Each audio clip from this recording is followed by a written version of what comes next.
Right, welcome to another Kerbal Space Program 2 video, and today is quite a different one. I don't normally do like replica aircraft and stuff, but I thought this one was really cool. Now, what got us started on this idea is I saw the new mission challenge, the weekly challenge on Twitter for, sending the val level of the mission was actually sending like an unmanned probe to the cap of Duna, and then sending another one that can fly to that rocket and stuff like that. If you want to go check that out, check out the official Kerbal Space Program 2 Twitter. But anyway, I thought of that idea and I was thinking an aircraft would be pretty cool that can do VTOL and fly normally, and then I realised there's some parts that could really look like a Harrier jet. So, we'll give our first replica plane a go. And since you can clip parts in Kerbal Space Program 2 pretty easily together like this, I thought it would be really easy and fun to do. And it was a fun build, and it was just challenging to get it to actually work properly. So, yes.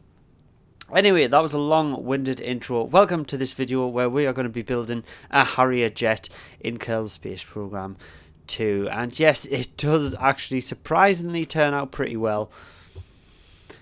Now, I did want to put some engines on the back, but I wanted them to kind of sort of stick out a little bit so you could still see the plume and the exhausts like moving around when the engines fire up.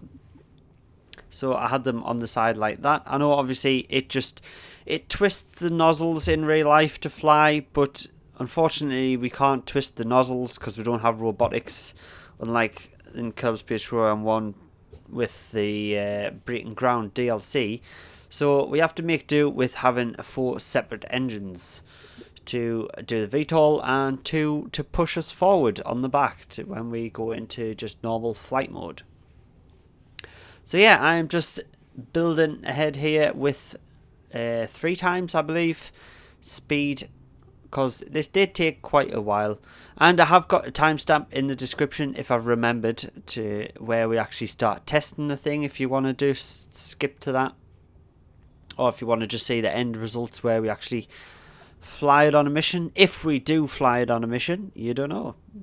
We don't know, do we? You have to keep watching.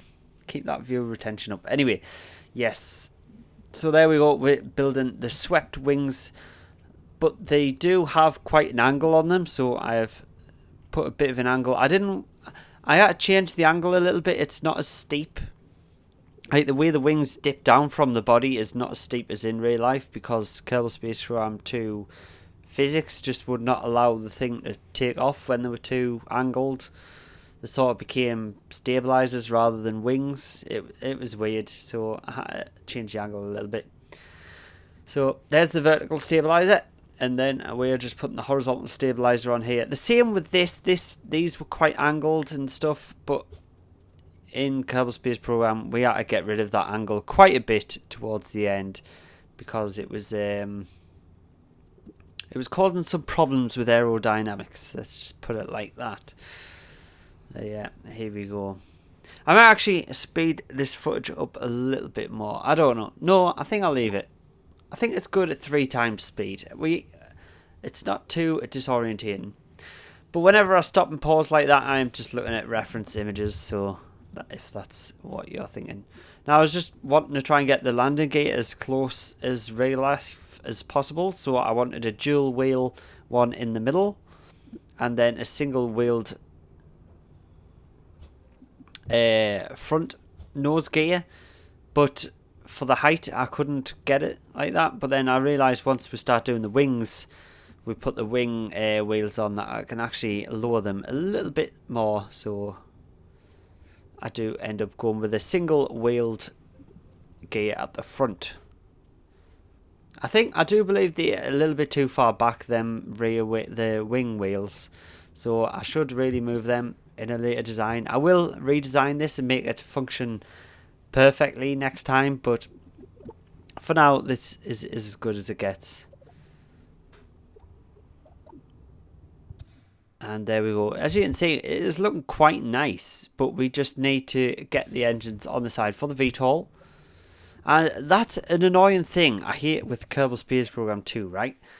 You're clicking in the parts menu and it pulls things off your craft, which is really, really annoying. I keep getting it all the time and having to undo, but undo takes about 3 seconds to unfreeze. So yeah, it does get quite annoying. So here we are putting on the VTOL engines. There's nothing smaller that'll do the job really, because the thrust of them little ones just doesn't seem to be enough. So have to use these big, what are they, the Werner engines, or I can't remember what they're called. But I've got to use these big ones because it just does not provide enough thrust to the little ones. So we're just setting up our action groups here. I started off with the action group. Actually, I'll come to that later when we get to it. Let's just try it out. Try out the basic VTOL and see if we can stay steady. Nope. Not balanced in the slightest. So we'll change things up a little bit and take off pitch on them wings. Let's see if that works. And that does seem to work, taking off pitch on the main wings. But we do end up having to put it back in, and you will see later why. So I just thought we'll go for it, see if we can get flying. And yeah, we just do not have enough front lift to get this thing off the ground effectively. So I was looking at this all puzzle, like, what do I need to do here? I can't remember what I need to do. So yeah, I ended up changing all the wings to be, you know, the right control surface orientation. Because you don't want your horizontal stabilizer doing yaw and everything, because it's just not what it's meant to be doing, and it gets everything all confused if you go inverted and stuff. Another annoying bug about Kerbal Space Program 2. Why does it start in orbital camera view when you start on the runway? I don't understand why it does that sometimes. Yeah, I'm just trying to get this balanced and absolutely failing. Who would have knew making a VTOL craft would be so difficult? But it is. It really is. So anyway, I thought we'll just try horizontal flight and see how well that goes. And yeah, it didn't go very well. So anyway, it got to this point where we put a probe core on the top so I can control from there, and I set an action key to it so we can control from there now and just point the craft up. So the gimbaling of the 4 engines will sort of work, but then switching back to normal flight mode is tricky, and using the other engines, it's all like a fine balance to be able to fly this thing. You actually need flying lessons to fly this craft, honestly. That's why I don't know whether to share it or not, because I just don't know how well people are going to be able to fly it. I mean, people have probably done better renditions of the Harrier than me, but anyway, we got to the point where I think I wasn't getting enough air intake, so I decided to add a lot more air intakes to try and scoop some more extra air to be able to get this thing to function. Now, it stopped looking so much like the actual Harrier and started getting a bit more Kerbal Space Program functionality. So as you can see, there's canards actually at the front of the craft there, just glitched into the wing because we didn't have enough lift at the front to fly this thing like without the downward thrusters. So yeah, as you can see here, we're still struggling to fly this thing without that little bit extra boost when we're first starting to get air into this thing. But there we go, after some glitchy maneuvering. And I was wondering why this wasn't maneuvering very well until I realised now in editing that I had the control at the central node. That's why everything was glitching out and SES wouldn't let us fly properly. But we'll try to fly through, you know, the radar dish, and made a quick landing on the garage. Yeah, it wasn't a good start for this craft, but we're finally getting there though. We are taken to the air. We're having longer flights before we absolutely annihilate the pilot. Good thing this is just a simulation and not actually, you know, we're not actually killing Kerbals in the process of this video. I do have to mention that. There's some cheeky screenshots going on for the thumbnail there. So there we go. We take off vertical, and we do want to push forward just a little bit. Try and get this thing moving forward to get air into the intakes before we start the second engines. We start the second engines.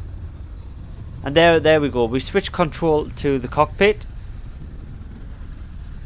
and I realised again when I was pressing 1, I had 1 linked to the central command pod, like control from here. So every time we pressed 1 to get that little boost above the ground, I was changing the control, and I didn't realise that I was doing that at the time, and I was being an absolute idiot. But anyway, fixed all our problems, changed the controls so 1 does no longer do control from here in the central pod, and we can now just do that manually with number 4. And I thought it was about time we actually do a mission with this thing. Now it's actually flyable. Once we tweak the balance and everything, it become actually flyable, like I say. So yeah, there we go. We're just taking off in horizontal flight. I thought that'd be cool to try, see how well that goes. I do later on change the engines to be more in line so they don't have this weird, you know, like V look to them when it's flying, because I don't like that. But yeah, I thought we'll just head over to this little island, the little military landing strip over there, and get a few screenshots on the way, but test out the VTOL once we've come from horizontal flight, because obviously we're building speed constantly when we're flying over here. So I want to know what it's like to slow down and try and land VTOL. Now I know the real Harrier doesn't slow down to a complete hover like a helicopter. It does actually keep going forward just a slight bit when it comes in for a landing from horizontal flight, as I'm aware anyway. So it is sort of true that I'm going to be carrying some forward speed, but this took some practice, let me tell you. This really takes some practice. I thought just taking off was hard. No, landing is even harder. So I just switched to vertical mode there, and I thought changing controls to the middle command pod would work, would be able to just start hovering, but that's not the case. SES starts getting confused with which control surface is which, and this happens. So we put up the speed a little bit to try and get some lift, and nope, we've lost control, and yeah, that is the end of the craft. But Bill survived. Let's get out and plant the flag. Oh no, we built it a little bit wrong, so the pilot can't actually get out. So I tried rolling to break the engine there to get it off, but it did not work. But anyway, I thankfully made a quick save so we could do this multiple times without having to fly the whole way there again. And yes, I do realise I had a slight mistake where we don't have a lot of fuel in these vertical engines either. But here we go. I'm going to slow this down to real-time speed. You can see the frame rate now is not that great. I think we're getting about 12, 15 to 20 FPS. So yeah, it's not brilliant, and it could be worse. But yeah, we've changed the controls again, not learning from the first time, and unfortunately Bill does not survive that one. But like I say, the beauty of quick saves is that we can just do this again. You know, like Shadow Zone again. You know, I should have put one of them, but no, I'm not gonna copy him. That's copying. That's bad, isn't it? That's bad YouTubing if you copy someone. Yeah, I'm not gonna copy that. That would have been like a cool little Easter egg in the video, though, wouldn't it? So yeah, here we go. We are making our way into the base once again, but this time I'm going to try and not. What am I going to say? Try and not change the control to the middle command pod, because that is what's setting us off and making us lose our orientation and everything.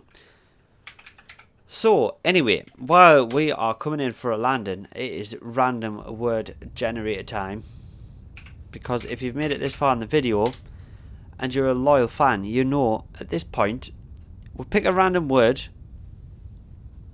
and you've got to include it in a sentence below in the comments and prove to me that you are a true fan. So today's word, that's a bit of a complicated one. Hopefully people can spell it. It's compromise. So yes, our random word of the day is compromise. So if you made it this far in the video, let us know by adding compromise somewhere in your comment.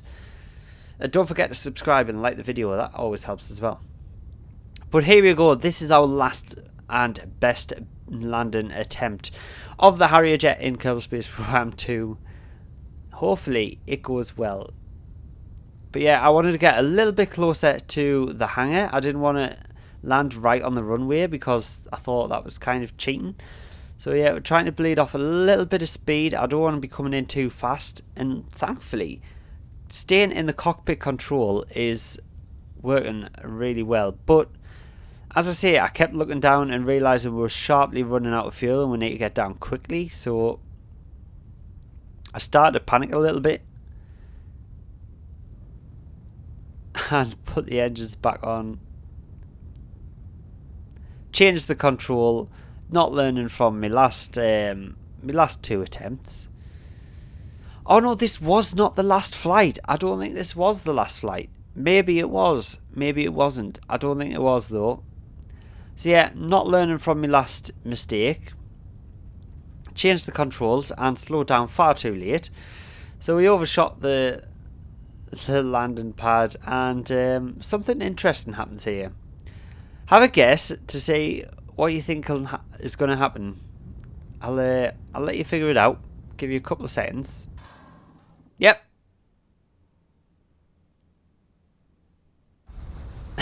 We ran out of oxidizer. Oh man, this game is so great, but building replicas is so hard, right? You know, with all the bugs and everything. Like, I'm not saying this is bug related. This is the game working perfectly fine for me, but it's hard to build complicated builds in this game with the way the physics are. I don't know why. It just, nothing seems to generate a lot of lift, and I've overcomplicated this thing that much that it's heavy and doesn't have a lot of fuel in the grand scheme of things, because oxidizer runs out very quick, which is why I took off horizontal to save a little bit of vertical thrust for our landing. So anyway, here we are coming in. This is the final landing attempt, and I will just throw a little spoiler in and say we did land it. Not the best landing in the world, but it worked. So I was just coming across the runway. I thought we'll just get it down at any point along this runway and hopefully stick it and make it look cool along the way. So getting a little bit closer to the hangar, I thought, right, we'll bring the speed down a little bit on them thrusters. Bring it back up to just touch down nicely, just a tiny bit, and there we go. We are down and we are landed safely with nothing breaking, which is fantastic. But we do need to start braking a little bit, and the front brake is super sharp. It pops a little bit of a stoppy every time I put the front brakes on. But there we go, we are down at the military base out on the island resort. I don't know what this is called, but it looks pretty cool. And yet this Harrier is surprisingly realistic looking, considering how much I've had to compromise on the design for the sake of physics in Kerbal Space Program 2. I'm pretty proud of myself. This is my first proper replica that I've made. And as you can see, I had to change the canards to be a bit more on the front, so it's slightly different in a design. But you can forgive me for that because this is a game and not a simulator.